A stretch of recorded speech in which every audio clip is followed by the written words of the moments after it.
आज ये वचन जो बीज की तरह आपके अंदर जा रहा है ना, ये दो धारी तलवार की तरह आपके मुंह से निकलेगा और हर एक मृत्यु का असाइनमेंट जो आपके परिवार के विरोध में शैतान ने रखा है, वो असाइनमेंट आज नाश किया जाता है यीशु के नाम में। It is over you.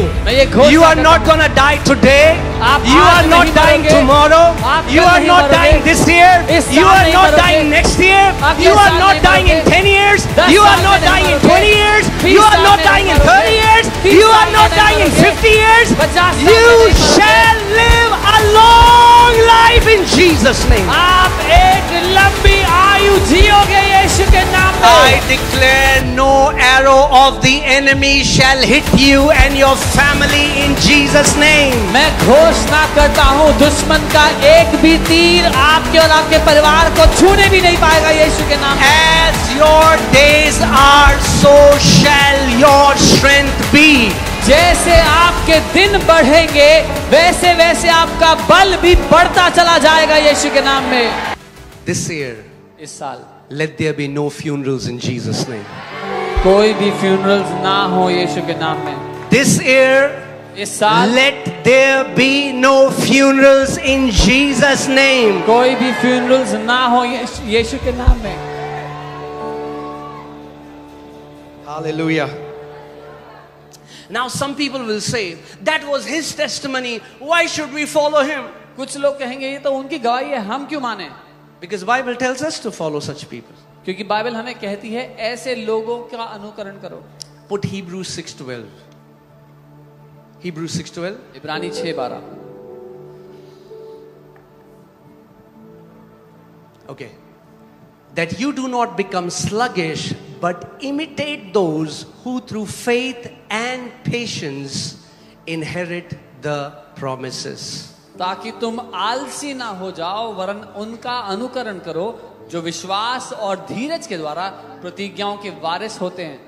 मसीह की देह में एक चीज जो बढ़िया है, आप अच्छा है, मगर एक और बदलाव आना जरूरी है। One thing that is good in the body of Christ, but one more change is needed.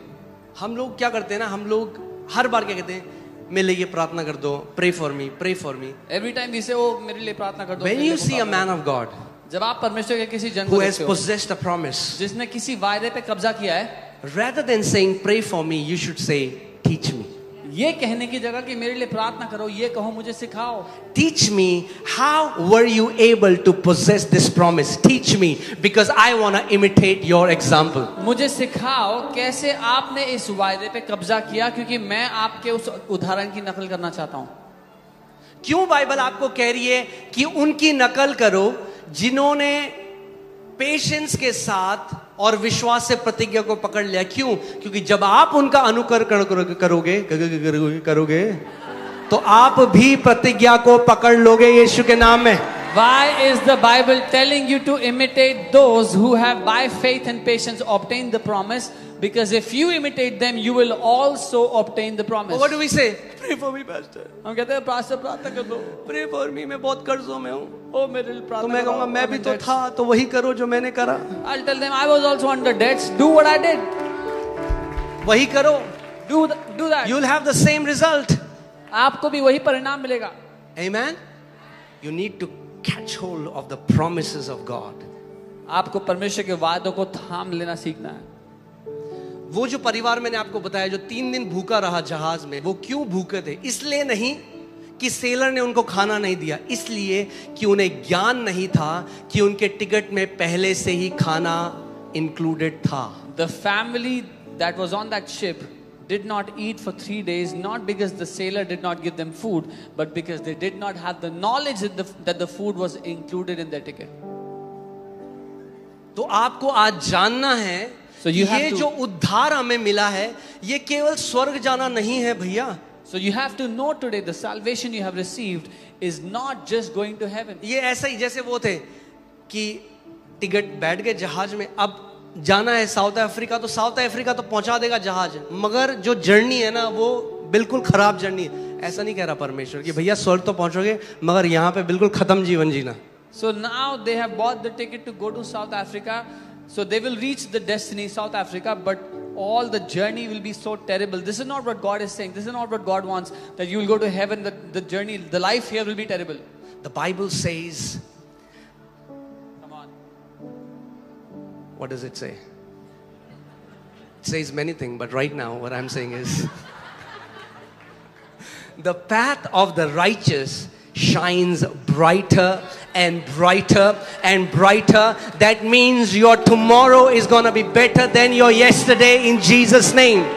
Bible कहती है धर्मी जन का मार्ग प्रकाशमान और प्रकाशमान और प्रकाशमान होता चला जाता है. इसका मतलब आपका कल आपके आज के दिन से बेहतर होगा यीशु के नाम में. Amen.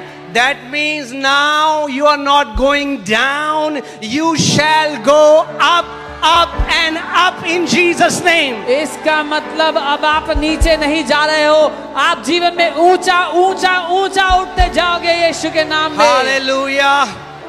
I declare no arrow of the enemy shall hit you and your family in Jesus name. मैं घोषणा करता हूँ दुश्मन का एक भी तीर आपके और आपके परिवार को छूने भी नहीं पाएगा यीशु के नाम में. As your days are, so shall your strength be.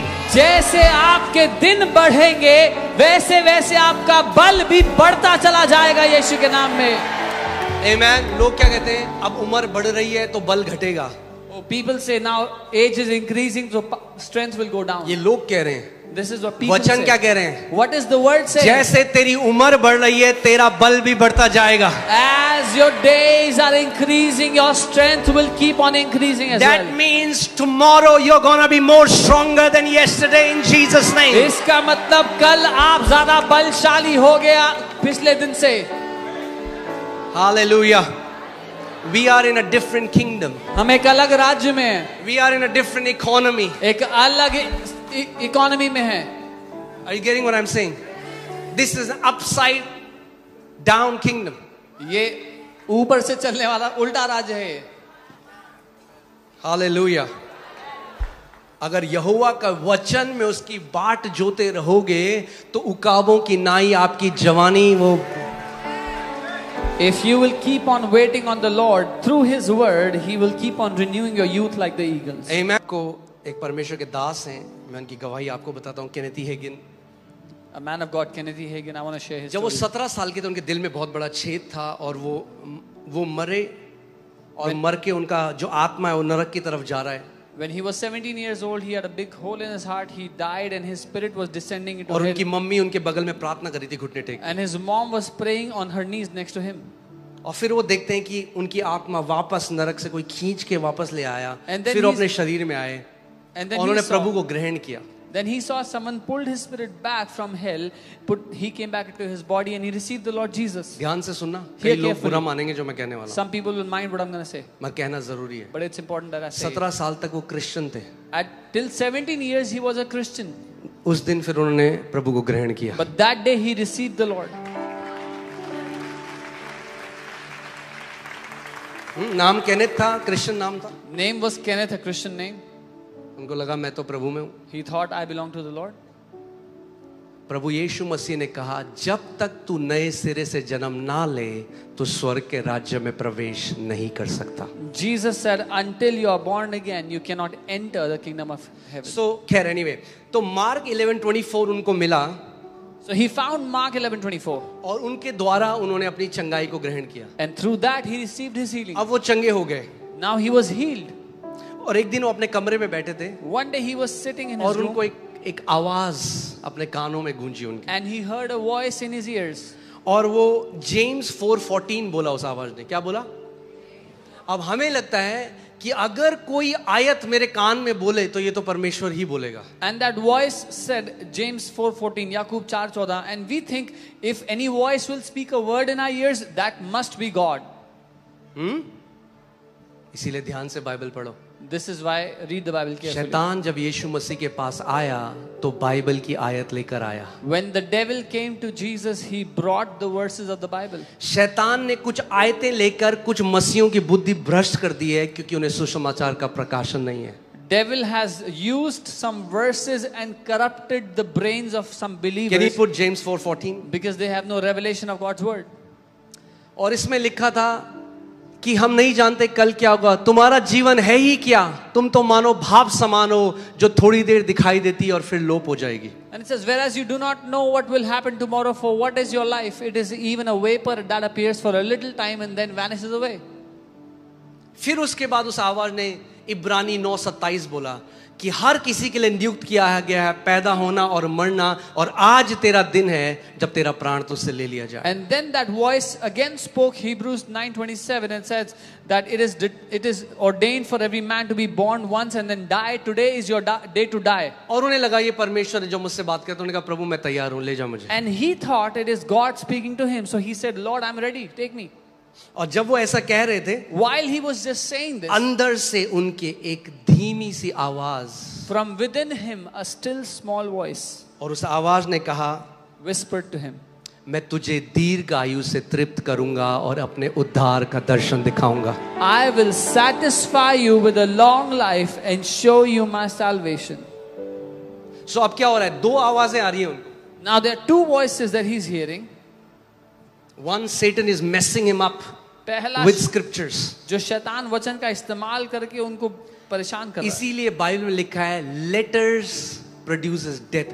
अगर केवल आयत ले लोगे और उसके अंदर उस आत्मा को नहीं समझोगे तो उसी आयत को लेकर शैतान मृत्यु लाने की कोशिश करेगा. Bible says जो लिखित वचन है वो मारता है. If you just take the letters but don't take the spirit behind it, the devil will use those letters to kill you. फिर से उस आवाज ने वही बोला, तेरा जीवन है ही क्या, आज तुझे तेरा प्राण तुझसे ले लिया जाएगा. Again that voice spoke to him and said, what is your life? Today your soul will be taken from you. फिर धीमी आवाज अंदर से But again the still small उठ voice के आई, whispered, मैं तुझे दीर्घ आयु से तृप्त करूंगा और अपने उद्धार का दर्शन दिखाऊंगा. I will satisfy you with a long life and show you my salvation. फिर तीसरी बारी आवाज आई, मैं तुझे अपने उद्धार का दर्शन. तो उन्होंने पूछा ये क्या है. Then the third time he heard उन्होंने the बाइबल voice, में नहीं पढ़ा था ये. and he said, Lord, what is this? और उनका आवाज आई, भजन संहिता 91 पढ़. And he heard to read Psalm 91. और उन्होंने भजन संहिता 91 पढ़ा. When he read Psalm 91, जब उन्होंने भजन संहिता 91 पढ़ा तो फिर से आवाज आई बाहर से, ये यहूदियों के लिए लिखा था, तेरे लिए नहीं लिखा. he heard a voice from outside, this was written for the Jews, this is not for you. आपको परमेश्वर की विल. आज लोग क्या करते हैं, यूट्यूब में किसी प्रचारक को सुना, उसने जो बोला नहीं है, गरीबी आपके लिए, कंगाली आपके लिए, वो मान लिया. अरे खुद वचन खुद तो पढ़ो, ढूंढो तो सही, देखो तो सही परमेश्वर ने कितनी प्रतिज्ञाएं आपके लिए करी हैं. Today what people do is they hear some random preacher on YouTube and that preacher is saying sickness is for you, poverty is for you, and they believe that. At least read the Bible, see what the word says for you.